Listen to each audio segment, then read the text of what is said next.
নমস্কার, আমার YouTube channel বাঙালি আড্ডাতে আপনাদের স্বাগত। আমার আজকের বিষয় গত 15 বছরের বাংলা ফিল্ম ইন্ডাস্ট্রি। এখন এ সম্বন্ধে আপনারা সকলেই অল্প বিস্তর জানেন গত 15 বছর বাংলা ফিল্ম ইন্ডাস্ট্রি কেমন ভাবে চলেছে। আপনারা প্রশ্ন করতে পারেন যে তাহলেও আপনি করছেন কেন? আমার মনে হচ্ছে তাই করছি।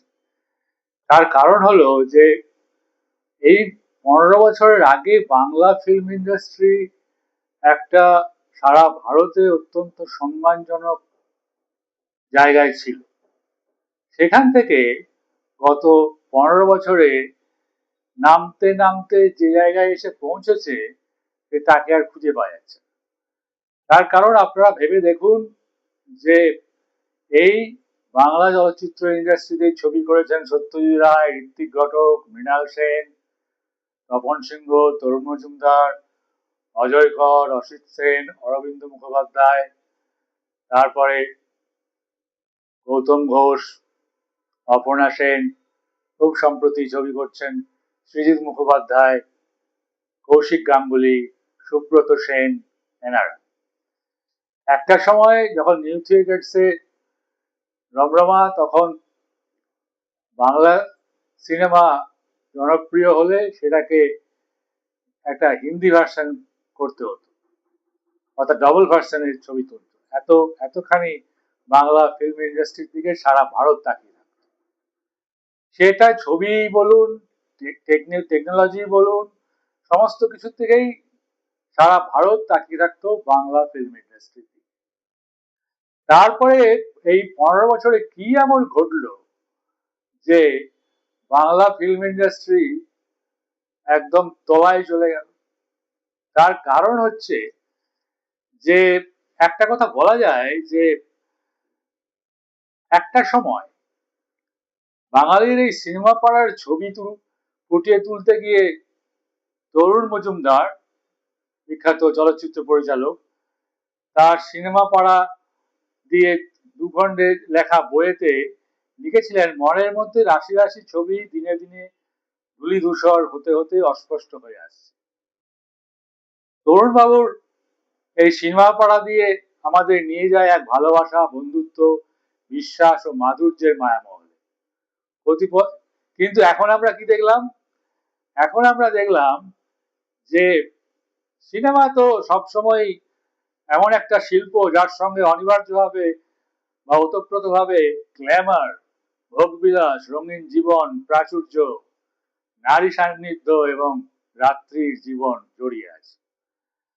হলিউড থেকে টলিউড এর পার্থক্য এই প্রসঙ্গে মেজাজ ও চরিত্রের নয়। এখন কি হলো আমাদের গত 15 বছরে টালিগঞ্জ ফিল্ম ইন্ডাস্ট্রিতে?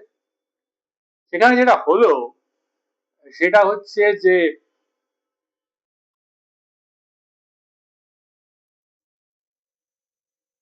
সেখানে কতিপয় স্বরূপ বিশ্বাস নামের ব্যক্তিটির অবাধ লোলুপতা তাকে পৌঁছে দিয়েছিল টলিউডের সর্বত্র ছড়ি ঘোরানোর জায়গাতে। বিলাস এবং গ্ল্যামারের আয়ত্তে ত্রাস অপরিহার্য, হাতছানির চোরাস্রোত কোথায় নেই, লাস ভেগাস থেকে হলিউড থেকে টলিউড।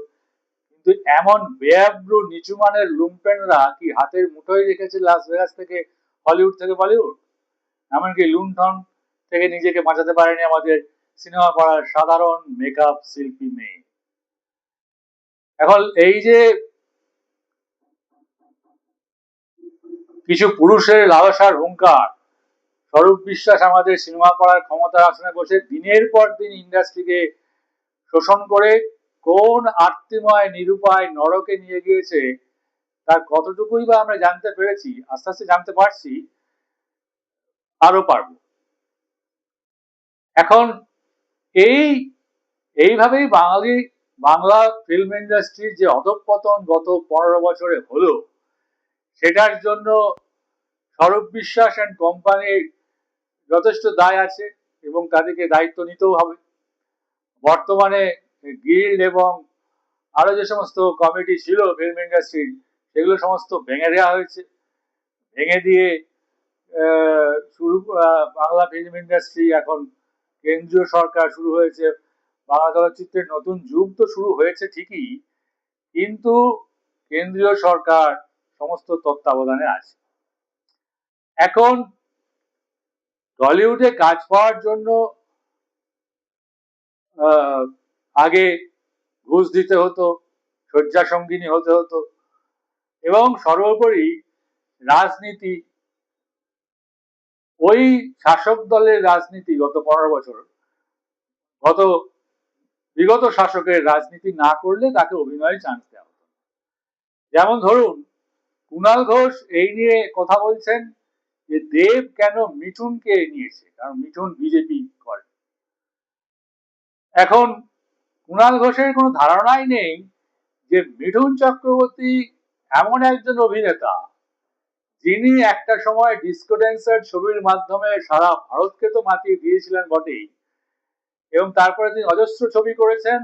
রাশিয়াতে একমাত্র তার নামেই রাস্তা আছে, এটা আপনাদের জেনে রাখা ভালো।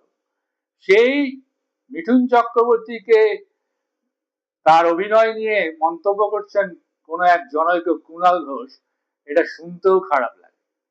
বা ধরুন রুদ্রনীল ঘোষ, তিনি শোনা যাচ্ছে অনেক দিনই হলো কোনো কাজ পাচ্ছেন না, হ্যাঁ, ওই বিগত সরকারের আমলে কোনো কাজ পেতেন না।